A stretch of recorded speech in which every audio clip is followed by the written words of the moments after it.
Бұл тағамды бір жасасаңыз, қайта-қайта жасап бергіңіз келеді. Кешкі уақытта не жасаймын деп отырсаңыз, дәл осындай ыстық күнде жеңіл әрі өте дәмді тағамды сіздерге ұсынамын. Міндетті түрде жасап көріңіздер. Балапандарыңыз ет жемейтін болса, дәл осы әдіс енді керемет.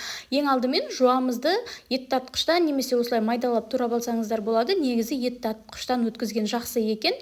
Мінекей осылай үстіне тұз бұрышын салып, осылай кішкентай қылып фрикаделькилер жасап аламыз. Және де қызып тұрған майымызға қызартып қуырып, үстіне азғантай ұн саламыз, және де тұзын бұрыштарын салып, және де осылай томатный су құямыз, яғни томатқа су араластырып, екеуін осылай құясыздар.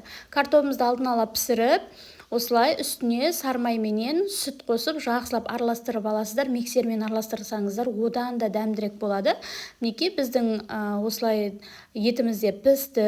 Енді барлығын жинақтап, үстіне біздің фрикаделькилерімізді қойып ұсына бересіздер. Әрине біз үнемі Байженің кениялық Масай Мара ешқандай бояғыштарсыз қара шайын пайдаланамыз. Өте дәмді ас болсын.